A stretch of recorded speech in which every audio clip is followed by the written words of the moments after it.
Uploading lately for the past 2 months. I'm very sorry about that. I've been pretty much busy with college and pretty much with life overall, with including with it. But I'm here today, and I hope to be active more often, so I can give more content to you guys. But anyways, let's go with the safe Democratic states. Of course, this is Trump versus Biden, assuming Trump runs, which I think he will, but we don't know yet. Um, the safe blue states here, the northeastern corridor here, New York. Oh no, not that color. Um, and Hawaii. There we go. We got the safe blue. Now let's go with the safe Republican states. Utah. That's a little Mormon corridor here. Montana, the Dakotas. Pretty much most of the South here, excluding that little area. West Virginia, and then Alaska. I think Alaska will go safe red, even though it barely went 10 points in 2020, and I'll tell you why in a bit. Texas and Florida, I could see it going again, shifting more Republican. Texas back to safe, like in the 2000s, like the early 2000s, and no, to 2000s and early 2010s. Florida, I think will go likely like 2004 margins, like 5-6 points, but mainly due to the Hispanic vote shifting away from the Democrats. Especially, they're not happy with Biden's, immigration control. They're not really happy with pretty much anything that he's doing. Um, Georgia, I think will go, lean, mainly because, it's not gonna go back to likely or safe like in 2000s or early 2010s or 2010s and overall, because a lot of people from the Northeast are moving there, and you know I don't think they're voting Republican, but I mean they could go back to Republican, but I don't think it's gonna go safe. North Carolina, I think 5 points barely. Could go four, but I put it as likely because it barely went 2 points or a little less than 2 points in 2020, despite the whole nation again moving 2-3 points to the left. Now here's the good part. Oh, I forgot to color Nebraska's. Um, Ohio and Iowa. Those two I think are going red, mainly because of the slow recovery of the pandemic, but I think it's mainly due to the inflation. The There's more inflation coming. It hasn't been that high since 1982, I believe, or 1980, around there in that time. And I mean, it went up another 7.9%. It could go even close to 9% or more. Um, Gas prices again. Gas prices, stupid ad.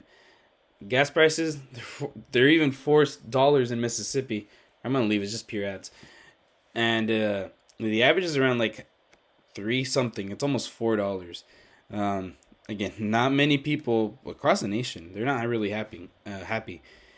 And Biden is not really at the time of recording is not a, how do you say, demanding to increase production of gas, which is stupid because, well, again, we just shut off our oil with Russia, and it's gonna make our gas prices a little higher. I mean, we don't import that much gas from Russia, but again, he should be importing more anyways. Like, not importing, but um, producing more. Um, but he's also trying to get enemy nations like Venezuela, Iran, those nations to sell us gas and oil. Which again, instead of increasing production here in the United States, which is not going to make many people, New Mexico and Texas, Kern County here in California, or pretty much anywhere that produces a significant amount of gas, like in Alaska, happy. And the average consumer is not happy either with, again, the increase of gas prices. Here in California, it's around like in the 550, 530 where I'm at here in the San Joaquin Valley, and I don't think I've ever seen it that high. Maybe during the recession, but again, I don't think I've seen it that high. Um, and they say it's gonna continue even going higher. But yeah, let's continue here. I think with that, Wisconsin, Pennsylvania, and Michigan are going lean. Um, because again, Biden's approval rating is not helping either. It has recovered, it looks like it, but I mean, with Wall Street Journal -15, I doubt it. It's mainly kind of recovering, mainly because of these far left polling.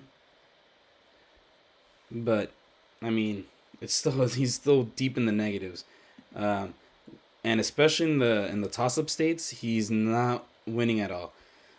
Virginia, I think Virginia will be really close this time around. I'm still in the camp of it's not gonna go red just because Youngkin won it last year. Um, but because we don't know how Biden's approval will be in 2024. We do not know. Um, it's pretty early, but we know we're assuming based off current trends, right?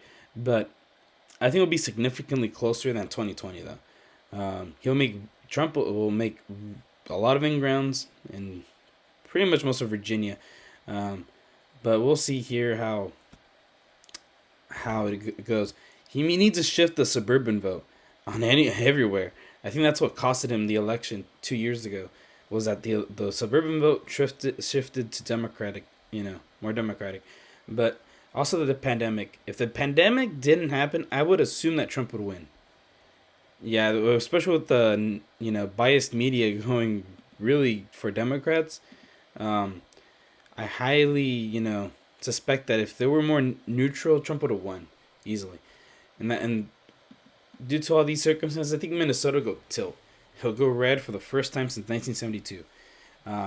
That's what I'll think. It almost went in 2016, but we'll see here again how it goes. New Hampshire hates incumbents for most of the time. And again, with polling, yeah, it's not looking too good for Biden. But I think it'll go tilt. It could go either way, though. Um, Maine, I think Maine will go either tilt or lean. We'll put it lean for now. Second congressional district, safe. The first, pretty safe Democratic for Biden. Now the Southwest. Southwest has always been competitive since like the 1990s with Colorado, Arizona, New Mexico. All these states have always been swingy, just like the Rust Belt here. But these have been even more swingy. Well, actually, both regions have been pretty swingy, but this has been really, really swingy. Colorado, oh no, Colorado I think is gonna still go blue, but like lean, like 2016 margins or so. A lot of Californians moving to Colorado. I mean, there's also a good amount of Texans moving to Colorado, but it's mainly Californians. And with the Hispanic vote shifting, we could see these places getting much more closer. And with again the gas situation, inflation, and all these matters, I think it'll go lean, like 2-3 points. Arizona, I think Arizona will go back to Republican, probably like 2016 margins though. I don't see it going back to how it did in the 2000s. Again, Californians pouring into Arizona. And again, it all depends also on how Trump does on the college vote. If he does good on the educated vote, then he'll win Arizona. Because Arizona is more educated compared to Nevada. Nevada, I think, will go lean. Nevada, like 3-4 points. Maybe even 5, if, it depends. A lot of the Hispanic vote has been shifting there. Las Vegas, the county, Clark County. And it all depends how Trump does in Reno. If he gains Reno, he gains Nevada. And if he also, improves his margins even more in Las Vegas, he will win Nevada again.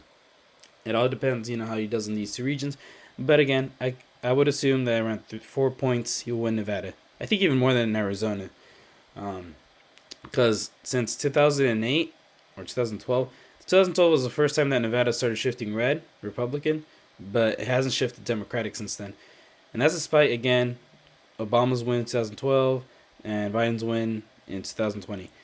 But I mean, it hasn't been shifting too much, but we'll see how it does in 2020. New Mexico's a close one. I think it'll go lean. Probably even tilt. Again, gas situation, southeast Mexico, a lot of gas.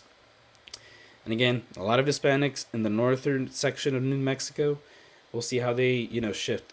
If Trump can make inroads in Albuquerque and those regions and suburbs, or even Mesilla and those places, he'll definitely make New Mexico closer, even closer than 2016.